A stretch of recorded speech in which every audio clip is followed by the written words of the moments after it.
I didn't know a lot about sales. I was desperate to make a sale. I'd only made one sale before then. I was really kind of at my wit's end. To kind of put some context around this, I had been a manager. My background is actually software engineering, and I'd been a manager for Bell Laboratories and Lucent Technologies, and I was there for like 24 years, and I got laid off like 3 days before my dad passed away. So it was my whole life, which just kind of got rocked, and I was the primary breadwinner. I was making, well above a six-figure salary for many, many years there. And I was just kind of shocked what to do. And this came along. I was on unemployment. And I thought, well, why don't I try sales? I've never done it before. But I'd taught a lot. I taught a lot of software engineering, and I'd managed a lot of people. And I thought maybe I'd be a good fit. So I had a lot invested in this to making this right. You have to let sales breathe. People have to come to the realization when it's time for them to buy. Some of the things that I wasn't doing, I really wasn't listening very well. I didn't ask questions like, what's your buying process going to be? How do you make decisions? Is there anybody else you need to talk to when you make this decision? I didn't ask any of those kinds of questions. The whole focus was really on me. It wasn't on them.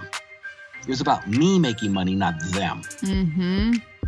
And that was a huge mistake. And that's one that's stuck with me all my life. To the point where I have a fundamental belief, a deep-seated belief that great sales is really about helping people. It's not about convincing them or arm twisting them or schmoozing them or doing something that's not good for them. Mm-hmm. It's really about serving them. And if you serve them well and if you provide great products and services, they'll buy. Picture this scenario. If somebody that you love was to call you up and said, I was just in a terrible accident, a car accident. And the first thing that would come to your mind is like, what can I do?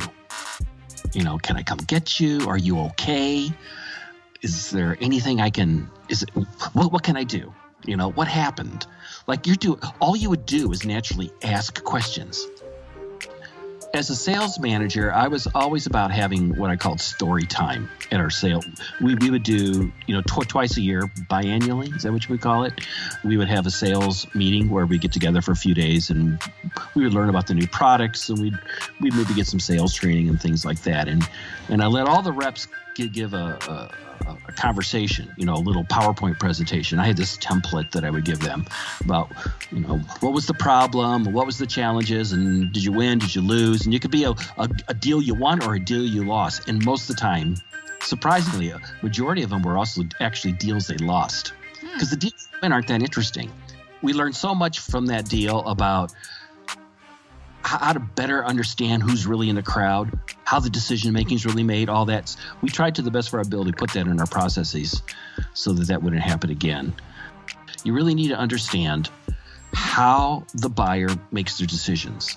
Collectively, how are they going to come to agreement? What is their process? Mm-hmm. What's their budget? What is their schedule? The problem that they're solving, is it something that everybody on the team really agrees with? Because all it takes is one lady. I remember this one deal we had in Oklahoma where this lady comes, the main secretary comes in a walker, little old lady. Mm-hmm. I'm happy with what we got right now. I don't see why we got to switch. And everybody wanted to switch. Superintendent wanted to switch. All the principals wanted to switch. They never switched. They stuck with their old system. My unemployment was running out, and it was like $20,000 a year. That's what they were paying me for unemployment. And then the owner of the company said, I think I have just enough money to pay that. Can you afford to live on unemployment for another year? If I picked up where unemployment left off, would you do that? And I said, yeah, I would. And I agreed. And I was working for like $25,000 a year the first year. And we became so successful at that startup that I was making a lot more money than I ever made. Ever made at Lucent. It was more fun. It was more responsibility. It was more creative. It was just a win-win-win. And best thing I ever did was getting laid off. Not that I had anything to do with that.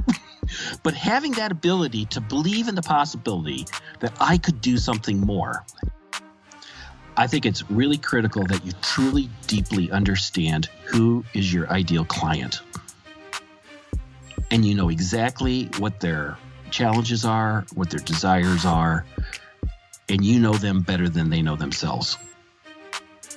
Take the time to really learn about your ideal client. Deeply learn that because the answers will come out naturally. If you have an attitude to help, they'll just come out naturally. You can't learn while you're talking. Listen.